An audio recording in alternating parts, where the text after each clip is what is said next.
Bueno, en cuanto a los responsables por deuda ajena, esto está legislado a partir del artículo 24 del Código Tributario y dice en este artículo que son responsables aquellos sujetos que sin ser contribuyente por una disposición legal están obligados a cumplir con el impuesto y con las obligaciones impuestas por la ley originalmente a aquellos. Y por este mismo artículo faculta también a la Administración General de Renta para dictar todas las normas que fueran necesarias para el cumplimiento de tales obligaciones e inclusive para designar los agentes este, para designar los responsables por deuda ajena. Luego, en el artículo siguiente, la ley ya se refiere a quienes pueden ser responsables por deuda ajena y en ese sentido vamos a tratar de analizar los aspectos más sobresalientes, digamos, en esta enumeración. Por ejemplo, en el primer inciso dice que pueden ser responsables por deuda ajena o van a ser responsables por deuda ajena a los padres, tutores o curadores de las personas, de los menores, incapaces, etcétera. Fíjense que acá está faltando también, en cuanto a la actualización, está faltando incluir a lo que el Código Civil y Comercial de la Nación le denomina personas de apoyo de aquellos individuos con capacidad restringida. Es decir, hoy, si ustedes recorren algunos códigos tributarios provinciales, van a ver que en este inciso se han incorporado estos sujetos llamados personas de apoyo. Por supuesto que cuando van a ser responsables por deuda ajena, cuando entre sus obligaciones esté la de pagar el impuesto que nació en cabeza de estos sujetos con capacidad restringida. Por otro lado, y acá viene algo que considero más grave aún, fíjense que en los incisos siguientes, el Código Tributario dice que pueden ser responsables por deuda ajena, dice los síndicos de los concursos civiles y comerciales, después habla de los síndicos, en el inciso 3 dice los directores, síndicos, gerentes, representantes de las personas jurídicas, etc. Es decir, que, y bueno, eh, en materia de síndico, digamos, pueden ser síndicos en los concursos, puede ser síndico de las quiebras o puede ser síndico de las sociedades anónimas. Fíjense que aparentemente por estos dos incisos que estamos citando, el 2 y el 3 de este artículo 25 del Código Tributario, pareciera que todos los síndicos quedan alcanzados como responsables por deuda ajena, lo cual es evidentemente un error, ya que en el único caso que podrían ser considerados como responsables por deuda ajena son los síndicos de las quiebras. ¿Por qué? Porque en la quiebra el contribuyente, el sujeto, el quebrado, queda desapoderado de sus bienes, no pierde la administración y quien ejecuta la administración de esos bienes es el síndico. Entonces, en tal carácter está obligado a cumplir con todas las obligaciones nacidas en cabeza de quién, del quebrado. Es decir, acá estaría bien que sea designado como responsable por deuda ajena, pero veamos los otros casos, en el caso de los concursos, los síndicos que actúan como tales, ¿son realmente responsables por deuda ajena? No, en absoluto. ¿Por qué? Porque en los concursos el concursado no pierde la administración y disposición de los bienes, y es él el obligado a presentar las declaraciones juradas, es decir, sigue siendo contribuyente el concursado con todos los derechos y obligaciones que le asisten como tal. Y el síndico no tiene esta facultad para presentar, no tiene por qué presentar las declaraciones juradas, esto tiene que hacer el contribuyente. Y más aún, cuando habla de los síndicos de las sociedades, fíjense que los síndicos de las sociedades no tienen intervención alguna en la administración de la sociedad. Por el contrario, llevan adelante tareas de fiscalización en representación de los accionistas. Por lo tanto, mal pueden ser considerados también responsables por deuda ajena. Por lo tanto, creo que esto debiera también ser objeto de reforma cuando mm, cuando se trate de llevar adelante algunas modificaciones al Código Tributario. Otra cuestión, en cuanto a la calidad, cuál es el efecto, digamos, o del carácter de estos responsables por deuda ajena. La ley, al igual que en la ley 1183, dice que cuando los responsables por deuda ajena no cumplen con el pago del impuesto debido por los contribuyentes con los fondos que administran o disponen, pueden convertirse en responsables solidarios y por lo tanto el fisco puede exigirle el cumplimiento de la obligación con sus propios bienes. Es decir, que los responsables por deuda ajena, cuando no cumplen con la obligación de pagar el impuesto debido por la sociedad, la FI o renta en este caso puede ir en contra de ello y exigirle el pago a expensa de sus propios bienes, salvo que ellos pudieran probar que ha sido el propio contribuyente quien le ha imposibilitado materialmente cumplir con tal obligación. Digo que esta disposición es similar a la que existe en el ordenamiento nacional, pero acá empezamos con algunas cuestiones, también algunas observaciones. Por ejemplo, el Código Tributario extiende la responsabilidad solidaria para quienes hubieran para los sucesores a título particular. ¿Qué digo con esto? Cuando hay una transferencia, por ejemplo, en un fondo de comercio, eh, los cedentes, o mejor dicho, los cesionarios, se convierten en responsables solidarios por las deudas que pudiera tener el cedente al momento de la transferencia. Y esa responsabilidad solidaria desaparece únicamente en los siguientes casos: cuando el cedente hubiere afianzado la obligación a satisfacción del fisco, o cuando el cedente, al momento de operarse la transferencia del fondo de comercio, tuviera un certificado de libre deuda.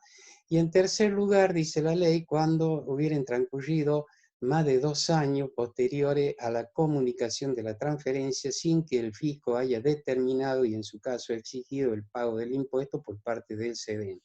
Es decir, que en todos estos casos, salvo estos casos, la FIP Renta tiene toda la capacidad legal para exigir el pago del impuesto en forma solidaria a los cesionarios de esto, a los adquirentes de los fondos de comercio. Y justamente me estoy refiriendo ahora, me voy a referir a ciertas omisiones en las que incurre nuestro código tributario. Por ejemplo, ¿puede un contribuyente transferir el crédito fiscal que tiene contra la administración? Por ejemplo, en el impuesto sobre los ingresos brutos, esto es muy común, por ejemplo, que fruto de la cantidad de retenciones, percepciones y sistemas de recaudación y demás pagos a cuenta, haga que ciertas empresas tengan casi de modo permanente un saldo a su favor. Es un saldo a favor de libre disponibilidad, evidentemente, porque no se ha pagado, se ha ingresado fondos en exceso con relación a la obligación material. Entonces, ¿qué pasa con este saldo a favor? Si recorremos el Código Tributario, nos permite con este saldo a favor que el contribuyente pueda pedir la devolución de esos fondos o pueda compensar ese saldo a favor con otras obligaciones que tuviera con el fisco provincial. Pero no habla nada en cuanto a la transferencia o la posibilidad de transferir este crédito tributario. Entonces nos cabe la pregunta: en la realidad, estas empresas que tienen un alto saldo a favor de libre disponibilidad, ¿pueden transferirlo? Bueno, la respuesta en principio pareciera que no, porque no está así previsto en el Código Tributario. Sin embargo, en el Código de Fondo, en el Código Civil y Comercial de la Nación, está prevista la cesión de crédito, con la única obligación de notificarle al sujeto, ¿no es cierto? Cuando, digamos, entre dos sujetos, el acreedor puede transferir su crédito a otro sujeto con la única obligación de notificarle, tener que notificarle al deudor de tal transferencia. Y más aún, esta transferencia de este crédito fiscal o esta cesión de crédito se puede hacer por instrumento público o también por instrumento privado con autenticación de firma. Entonces, ¿qué pasa si en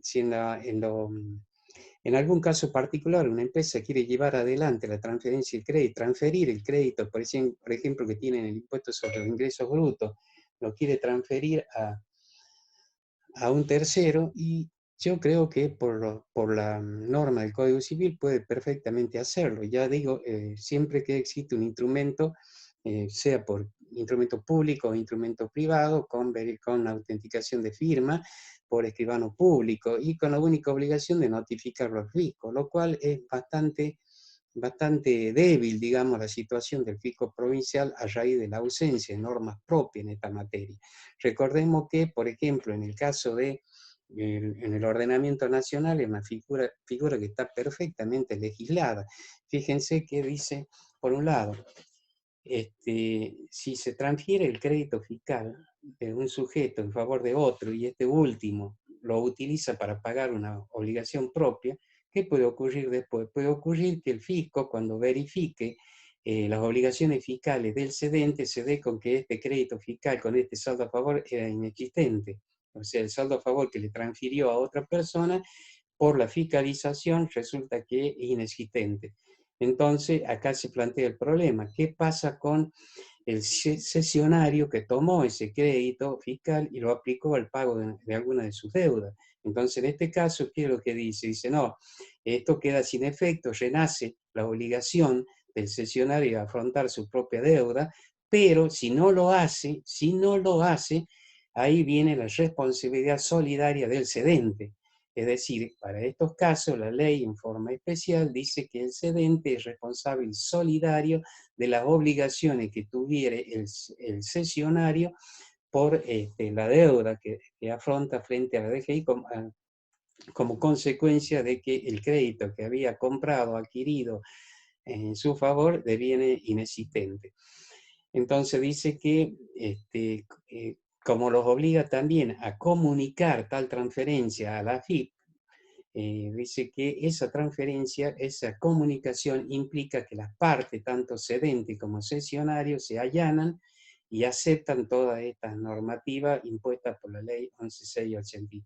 O sea que, para ser claro, si el sujeto A, que tiene un saldo a su favor de libre disponibilidad, le transfiere, le vende a otro sujeto B 100 pesos, el crédito fiscal por 100 pesos, y este sujeto B con esos 100 pesos paga su propia obligación, por ejemplo, paga el impuesto inmobiliario en este caso, y aplicando esta transferencia, perdón, no el impuesto inmobiliario, estamos hablando en el ordenamiento nacional, paga, por ejemplo, IVA, y posteriormente AFIP va a llevar adelante un proceso de fiscalización contra el sujeto A, impugna ese saldo a favor que él transfirió. ¿Qué es lo que ocurre? Ocurre entonces que el sujeto B, que había comprado ese crédito fiscal y lo había aplicado para cancelar su obligación, el mismo deviene inexistente y renace la obligación, renace la deuda, digamos, del cesionario frente a la AFIP. Pero entonces AFIP lo va a intimar a que pague, y si intimado de pago este no cumple, entonces puede ir contra el cedente que transfirió este crédito inexistente y que ahora tiene que hacerse responsable del pago de aquella obligación. Fíjense que es importante que esta regulación en materia tributaria y el problema que le puede ocasionar a renta, planteado el caso que he planteado, si algunos contribuyentes quieren llevar adelante una transferencia de crédito. Repito, hay ausencia de normas, pero no significa esto que se pueda impedir en la práctica una transferencia, por ejemplo, de un saldo de libre disponibilidad que pudiera tener un contribuyente en el impuesto al ingreso bruto. Perfectamente puede hacerlo, y las normas únicas que rigen para el caso es la cesión de crédito establecida por el Código Civil y Comercial de la Nación. Otra cuestión también que está omitida y siempre producto de que no se ha recepcionado, no se ha recogido en el Código Tributario, la reforma del Código Civil y Comercial de la Nación, es el tema del llamado derecho real de superficie, es decir, el que se constituye sobre un inmueble ajeno y que otorga a su titular el derecho de uso, goce y disponibilidad material y jurídica para plantar, forestar o construir sobre el inmueble. Este derecho real de superficie, temporal, debe hacerse por escritura pública, está así regido en el Código Civil y Comercial de la Nación, y algunos códigos tributarios recogiendo esta figura, que lo que hacen, lo designan como responsable solidario a los superficiantes, es decir, al dueño original del inmueble, por las obligaciones tributarias que pudiera tener el superficiario como consecuencia de la transferencia de derechos sobre el inmueble. Esto tampoco está en el Código Tributario y debe esperar que se lo incorporen, porque estas figuras son cuestiones que están adquiriendo mayor aplicación en la vida actual. Fíjense, ahora vamos al tema de los agentes de retención y percepción, que también, según el Código Tributario, son responsables por deuda ajena. Y ya les adelanté hace rato que el agente de retención, bueno, cuando digo agente de retención, me estoy refiriendo también al agente de percepción, o ahora al agente de percepción y al agente de recaudación. Ellos tienen dos obligaciones, digamos, frente al fisco. Primero es la obligación de retener, percibir o recaudar. Y luego ingresar al fisco lo retenido, percibido o recaudado. Puede llegar a incumplir cualquiera de las dos obligaciones. Por ejemplo, si omite retener el impuesto, se convierte en responsable solidario. Entonces el fisco puede exigirle el cobro de este impuesto al agente de retención, salvo que él pruebe que, si bien omitió la retención, el pago del impuesto lo hizo el contribuyente. Esto es muy difícil, no ha hecho de probar, pero si así lo hiciere, se liberaría de la obligación, pero no se va a liberar de la multa por omisión, que está establecida como tal en el propio Código Tributario y también en el Código, en la Ley 1183. Es decir, a los agentes de retención que omitan retener, se le puede aplicar una multa por omisión de impuestos o por omisión de retención en este caso. Pero la otra figura, el otro incumplimiento más grave es cuando retienen y no lo depositan al fisco, en este caso el fisco provincial. Entonces, acá dijimos que una vez que ellos retienen, se convierten ya no en deudores solidarios, sino en responsables sustitutos. ¿Por qué? Porque es el fisco el que le va a exigir a él y únicamente a él el pago del impuesto en forma directa. ¿Por qué? Porque el contribuyente ya no puede ir contra el contribuyente, porque el contribuyente ya cumplió con su obligación material. Entonces, siendo así, decíamos que la figura del responsable sustituto tampoco se encuentra legislada expresamente como sí lo hace la Ley 1183. Pero además de ello vamos a ver un problema. ¿Qué pasa si no deposita? ¿Tiene alguna sanción? Sí, puede estar incurso en la figura de la multa por defraudación. ¿Qué pasa con la figura de la multa por defraudación? Fíjense que el Código Tributario, y acá quiero ver que luego de la reforma que se impusiera en el año 2014, me dice que el agente de retención, cuando retiene y no abona, no deposita los fondos retenidos al fisco, va a estar incurso en la figura de la multa por defraudación en la medida que hayan transcurrido, ¿no? En la medida que hayan transcurrido más de 30 días hábiles desde el vencimiento que tenía, desde la fecha de vencimiento que tenía para depositarlo. Es decir, si yo retengo, me quedo con los fondos y luego transcurren más de 30 días hábiles sin depositarlo al fisco desde la fecha de vencimiento que tenía para hacer el depósito, se va a configurar la defraudación. Entonces veamos un ejemplo. Veamos un ejemplo. Acá estamos hablando de 30 días hábiles, ¿no? ¿Por qué? Porque el Código Tributario habla de, habla de 30 días, el Código Tributario. Dice que la multa por defraudación se comete si transcurrido 30 días de la fecha de vencimiento no se hubiera hecho el depósito. Pero al ser 30 días, por imperio del artículo 9 del Código Tributario, estos son días hábiles. Bien claro quiero ser en esto para ir al ejemplo. O sea que si hoy vence el plazo que tengo para depositar los fondos que he retenido y no lo hago, y después transcurren 30 días hábiles sin que lo haga, recién se va a a materializar esta infracción, la infracción, reitero, de defraudación. Pero, a su vez, ustedes ya conocen que por la ley penal tributaria, artículo 3º, dice que los agentes de retención que hubieran retenido el impuesto y no lo depositan dentro de 30 días corridos, posteriores al vencimiento de la fecha que tenían para hacerlo, van a quedar incursos en la pena de prisión que va de 2 a 6 años en la medida que los fondos retenidos y no depositados fuesen superiores a 100.000 pesos. Entonces, en este ejemplo, vamos a suponer que un individuo retiene el impuesto por una suma de 110.000 pesos y transcurren 35 días corridos y recién los deposita. Entonces, 35 días corridos, por supuesto, es menor que 30 días hábiles. Esto significaría que este sujeto, frente al Código Tributario, al haber depositado los fondos con una mora, digamos así, de 35 días corridos, no queda alcanzado por la figura de la multa por defraudación que tipifica el Código Tributario. Y sin embargo, y acá viene lo absurdo, 35 días corridos exceden los 30 días corridos al que alude el artículo 3 de la Ley Penal Tributaria. Es decir, que el sujeto sería penalmente responsable de la figura de retención indebida a la que se refiere el artículo 3º.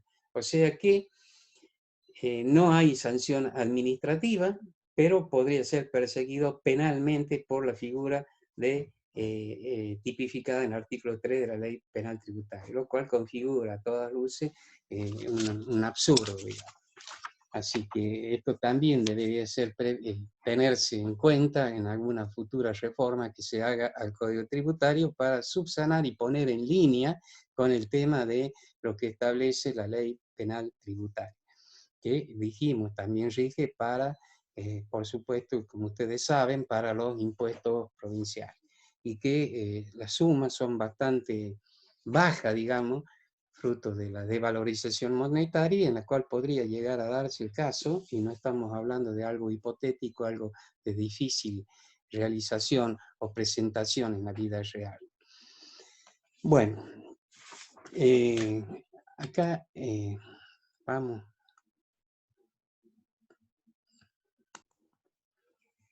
Por la duda, claro, creo que dije artículo 4 de la Ley Penal Tributaria, artículo 3º de la Ley Penal Tributaria. En realidad, los agentes de retención y de percepción que retienen y no ingresan al fisco están alcanzados por el artículo 4 de la Ley Penal Tributaria, que crea esta pena de prisión de 2 a 6 años y cuando la retención no ingresada supere la suma de 100.000 pesos. Bueno, también la ley 1183 se refiere a cómo efectivizar la responsabilidad solidaria de los responsables por deuda ajena, y para ello dice que debe llevarse adelante el procedimiento de determinación de oficio. Entonces, por ejemplo, si tenemos el caso de una sociedad anónima que contribuyente del impuesto a las ganancias, si no se presenta la declaración jurada del impuesto a las ganancias y por ende no se paga el impuesto, ¿qué va a hacer la AFIP? La AFIP va a llevar adelante el procedimiento de determinación de oficio contra la sociedad anónima, pero simultáneamente va a tener que iniciar el procedimiento de determinación de oficio contra los responsables solidarios y para poder efectivizar esa responsabilidad en cabeza de los responsables por deuda ajena. Pero acá viene el tema, que en el ordenamiento nacional dice que para efectivizar la responsabilidad solidaria, el deudor principal no debe haber cumplido con el pago luego de transcurridos los 15 días de intimación. A ver, para ser más claro, digamos lo siguiente. Dije que en cabeza de la sociedad se lleva adelante el procedimiento de determinación de oficio. Ese procedimiento de determinación de oficio concluye con la resolución. ¿Qué resolución? Es aquel acto administrativo por el cual se determina de oficio. Y por imperio de la propia ley, en esa determinación de oficio, en esa resolución, se lo debe intimar de pago. Se le debe dar un plazo de 15, se lo debe intimar para que en el plazo de 15 días el contribuyente abone su deuda. También sabemos que en esos 15 días el contribuyente, ¿qué puede hacer? Puede interponer recurso de apelación ante el Tribunal Fiscal de la Nación o recurso de reconsideración por ante la misma AFIP, tal cual lo define así el artículo 76 de la Ley 1183. Entonces acá tenemos una intimación de pago por un plazo de 15 días. Entonces, en el otro procedimiento, en el procedimiento de determinación contra los responsables solidarios, ahí es cuando la jurisprudencia nos ha marcado que esa resolución debe concluir con esa determinación de oficio contra el responsable solidario, debe concluir con el dictado de una resolución por la cual se efectiviza la responsabilidad solidaria. Pero esa resolución debe ser dictada luego de transcurrido el plazo de los 15 días y siempre que se haya verificado la falta de pago o de la intimación o cumplimiento de la intimación de pago en cabeza de la sociedad. Es decir, que el acto administrativo por la cual se efectiviza la responsabilidad solidaria debe ser dictado luego de transcurridos los 15 días que se le fijó al contribuyente para ingresar el pago. O sea, que si transcurridos los 15 días de notificada la sociedad anónima de la resolución que determina de oficio y intima el pago, reitero, no paga los 15 días, pero puede haber pasado, por ejemplo, puede ocurrir que en ese plazo haya interpuesto un recurso de, cualquiera de los dos recursos al que alude el artículo 76 de la ley 1183, es decir, el recurso de apelación o el recurso de reconsideración, eso implicaría entonces que queda en suspenso esa intimación de pago respecto al contribuyente principal, a la sociedad anónima. Sin embargo, pese a ello, y la jurisprudencia así lo ha establecido, debe producirse el vencimiento de ese plazo de 15 días y verificarse el no pago, y ahí recién puede dictarse la resolución efectivizando la solidaridad, la cual queda, digamos, expedita, aún en aquel caso en que el contribuyente hubiera apelado esa determinación de oficio en dicho plazo. Esto fue en la causa Bruti Brute ya hace varios años, que estableció esto de que el acto administrativo contra el responsable solidario debe dictarse una vez finalizado los 15 días de la intimación de pago, y sin perjuicio de que el contribuyente haya o no apelado esa intimación. Bueno, fíjense que en nuestro caso, en el Código Tributario, no se dice nada, se guarda silencio absoluto, no se dice cómo se va a efectivizar esa responsabilidad. Ahora bien, como también está previsto que este responsable solidario puede defenderse porque es una responsabilidad subjetiva, no es una responsabilidad objetiva, ya que el responsable solidario puede probar que el incumplimiento no le fue imputable, ya que materialmente el contribuyente lo puso en la imposibilidad material de cumplir con su obligación. Entonces, en ese caso no podría asignársele responsabilidad solidaria alguna. Es decir, que él tiene todo el derecho, o el fisco debe probar esa responsabilidad subjetiva. Es decir, que si no hay un procedimiento administrativo en el cual se le dé lugar al responsable solidario para que se defiende, mal puede efectivizarse la responsabilidad. O sea que lo que establece hoy el Código Tributario es como una letra muerta. ¿Por qué? Porque no dice cómo efectivizar la responsabilidad solidaria. Otro aspecto también, y sobre el cual yo le acerqué una jurisprudencia, es en cuanto a que esa responsabilidad solidaria, subsidiaria, también es una responsabilidad de naturaleza, surge por un incumplimiento, ¿no es cierto?, de los responsables solidarios, pero es una infracción de naturaleza civil, no penal. ¿Por qué? Porque el responsable solidario, si bien tiene que afrontar, llegado el caso, el pago del impuesto que correspondía al contribuyente, nada opta para que vaya en contra luego del contribuyente por la vía de la repetición o de la acción de regreso. Es decir, él puede ir contra la sociedad por la devolución de lo que él tuvo que afrontar, el pago que tuvo que afrontar frente a la AFIP.